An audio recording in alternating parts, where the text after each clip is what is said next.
रागिनी और विजय दोनों एक दूसरे से बहुत प्यार करते थे और जल्द ही दोनों शादी के बंधन में बंधने वाले थे। दोनों के परिवार वाले खुशी खुशी उनकी शादी करवाना चाहते थे। रागिनी दिखने में बहुत खूबसूरत थी।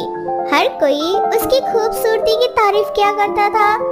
ऐसे ही एक दिन रागिनी की सास पुष्पा अपनी नई बहू के लिए साड़ी लेने के लिए दुकान पर जाती है और दुकान वाले से कहती है, अरे भैया, जरा मुझे एक साड़ी दिखा दो। मुझे मेरी होने वाली बहू के लिए खरीदना है। मेरी बहू दिखने में बहुत ही ज्यादा सुंदर है और बहुत ही ज्यादा गोरी है, तो बहू की खूबसूरती के हिसाब से ही साड़ी दिखाना।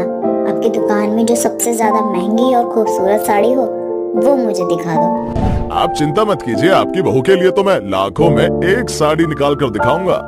इस तरह से पुष्पा अपनी बहू के लिए खूब सारी साड़ियों की शॉपिंग कर लेती है। तो वहीं दूसरी तरफ रागिनी के घर में भी शादी को लेकर जोर शोर से तैयारियां चल रही थी। रागिनी अपनी माँ से कहती है, मैं जरा पार्लर जा रही हूँ, आज मेरा फेशियल है तो आने में थोड़ा समय लग जाएगा। बेटा, शादी का दिन नजदीक आ रहा है और ऐसे में तुझे बार बार आना जाना बिल्कुल भी सही नहीं है। अगर थोड़े पैसे एक्स्ट्रा ही लग रहे हैं तो यही सही कि पार्लर वाले को तो घर पे बुला ले, जो भी तुझे करवाना है करवा ले, लेकिन तेरा बाहर आना जाना बिल्कुल भी सही नहीं है। नजर लगती है ऐसे में दूल्हा दुल्हन को बहुत ज्यादा। माँ, अब आप पता नहीं कौन से ख्यालों में खो रही। आजकल के समय में ऐसी बातें कौन करता है? तुम आजकल के बच्चे हर चीज को मजाक में ले लेते हो, बात को समझने की कोशिश नहीं कर रहे हो। जो मैं कह रही हूँ उसे बस मान ले।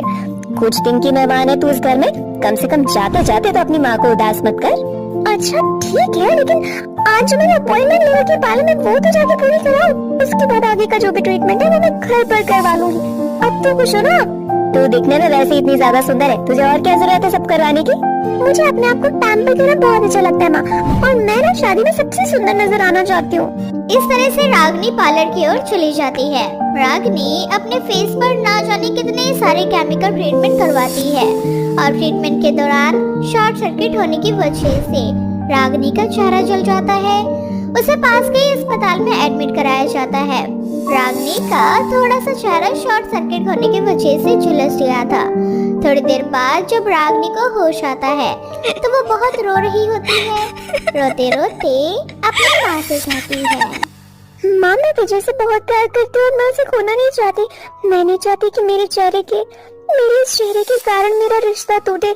इसीलिए माँ, आप मुझसे वादा करो कि आप ये बात मेरे ससुराल वालों को, यहाँ तक कि विजय को भी नहीं बताओगी। तू चिंता मत कर, ये बात मैं किसी को नहीं बताऊंगी। बाकी ये जख्म भरने में थोड़ा टाइम लगेगा। मुझे नहीं पता, अब कैसे भी कोई बहाना लगाकर मुझे शादी के बाद ससुराल में जाने देना। बेटी की खुशी के आगे रागिनी की माँ को झुकना ही पड़ता है और वो अपने समधन को फोन करके कहती है, देखिए समधन जी, आपसे एक जरूरी बात करनी थी। अगर आप बुरा ना माने तो एक बात बोलूं? अरे बोलिए बहन जी, इसमें इतना सोचने वाली क्या बात है? अब तो हम रिश्तेदार हैं। दरअसल बात यह है कि रागिनी की शादी के बाद उसकी विदाई कम से कम 1 महीने बाद होगी, क्योंकि रागिनी हमारी इकलौती बेटी है और बहुत मुश्किलों के बाद मेरे जीवन में रागिनी के आने के बाद ना मुझे संतान का सुख मिला था। इसीलिए मैंने उस समय मन्नत मांगी थी कि जब मेरी बेटी की शादी होगी तब मैं अपनी बेटी की विदाई 1 महीने बाद ही करूंगी। तो बस सोच रही हूँ कि कैसे इस मन्नत को पूरा करूँ, कहीं आप लोगों को अच्छा लगे ना लगे। अरे बहन जी, कितना सोचती हैं आप? शादी हो गई ना, उसके बाद हम रागिनी को कभी भी ले जाएंगे अपने घर। और आप बिल्कुल भी चिंता मत करो, जब आपका मन्नत पूरा हो जाएगा तब अपनी बेटी को विदा कर देना। और हाँ, शादी तो उसी दिन होगी जिस दिन मुहूर्त निकला हुआ है। आप उसकी चिंता मत करो, शादी तो उसी दिन होगी। रागिनी को नजर बहुत जल्दी लगती है ना, इसीलिए मैंने उसके लिए बहुत सारी मन्नतें मांगी है। शादी के दौरान उसका चेहरा घूंघट से ढका रहेगा, तो मैं नहीं चाहती कि शादी के दौरान कोई वाद विवाद हो। इसीलिए ये सारी चीजें आपको पता होनी चाहिए ना पहले ही। इस तरह से पुष्पा भी रागिनी की माँ की बात मान जाती है। ऐसे ही समय बीतता जाता है। धीरे धीरे रागिनी और विजय की शादी का दिन नजदीक आ जाता है। बड़े ही धूमधाम से पूरी शादी में रागिनी का चेहरा घूंघट से ढका हुआ था और इसी तरह से रागिनी और विजय की शादी हो जाती है। शादी के बाद रागिनी की विदाई नहीं होती। रागिनी कुछ समय तक अपने मायके में ही रहती है जब उसका जख्म थोड़ा सा कम हो जाता है तब वो अपने ससुराल जाने के लिए तैयार होती है, लेकिन चेहरे पर जलने का दाग तो अभी भी था।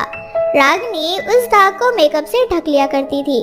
ऐसे ही अपने ससुराल जाती है, जहाँ सभी लोग उसका बड़े ही जोर शोर से स्वागत करते हैं। आखिर इतने दिनों के बाद हमारे घर में हमारी लक्ष्मी आ ही गई। आज हम अपनी लक्ष्मी का बहुत अच्छे से स्वागत करेंगे। जरा दूध लेकर आओ। आज दूध से मैं अपनी लक्ष्मी को नहलाकर उसका साज श्रृंगार करूंगी। ये सुनकर रागिनी घबरा जाती है, क्योंकि उसने अपना जला हुआ चेहरा मेकअप से ढका हुआ था, और अगर किसी को ये बात पता चल जाती कि रागिनी का चेहरा जला हुआ है और उसे सबसे इतना बड़ा झूठ बोला है, तो शायद सभी लोग उसे घर से निकाल देते। बेचारी बहुत बुरी तरह से डर जाती है। ये सब करने की क्या जरूरत है? मेरा मतलब है मैं बहुत ज्यादा थक चुकी हूँ। मुझे अपने एक कमरे में जाकर आराम करना है। मुझे इस रीति रिवाज में बिल्कुल इंटरेस्ट नहीं। आप लोग मुझे परेशान मत करो। मैं अपने कमरे में जा रही हूँ। रागिनी का ऐसा रवैया देखकर विजय और उसकी माँ दोनों हैरान हो जाते हैं कि आखिर रागिनी को क्या हो गया है, क्योंकि आज से पहले रागिनी ने कभी इस तरह से बात नहीं की थी। ऐसे ही कुछ दिन बीत जाते हैं। अब रागिनी अकेले खुद को एक कमरे में बंद कर लेती है, लोगों से बातचीत करना भी बंद कर देती है। ये सब देखकर पुष्पा और विजय को कुछ भी समझ नहीं आ रहा था कि आखिर ऐसा क्या हो गया है जिस कारण रागिनी खुद को सबसे दूर रखने लग गई है। ऐसे ही एक दिन रागिनी कमरे में बैठकर खुद को आईने के सामने निहारते हुए कहती है, इसे खूबसूरत चेहरे को देखकर सब लोग मुझसे प्यार करते थे, और जब लोगों को पता चला कि ये खूबसूरत चेहरा पहले जैसा नहीं रहा, तो लोगों का प्यार भी मेरे लिए बदल जाएगा। क्या जीवन में खूबसूरती ही सबसे बड़ी सुंदरता होती है? अगर सुंदरता की पहचान गोरे रंग से है और चेहरे से है, तो मैं अब सुंदर नहीं हूँ, बहुत बदसूरत हो चुकी हूँ। अब कोई मुझसे प्यार नहीं करेगा।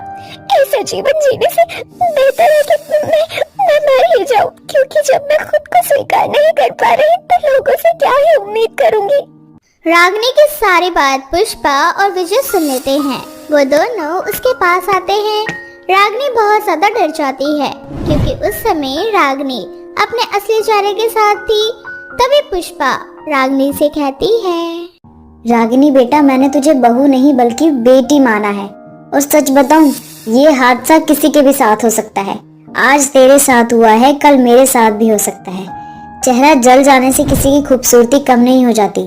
तेरा मन और दिल अभी भी वही है। तू हमारे लिए अभी भी वही रागिनी है। इस तरह से पुष्पा रागिनी को गले से लगा लेती है, जिसके बाद रागिनी अब अपने उसी चेहरे के साथ हंसी खुशी अपने परिवार के साथ आगे बढ़ती है।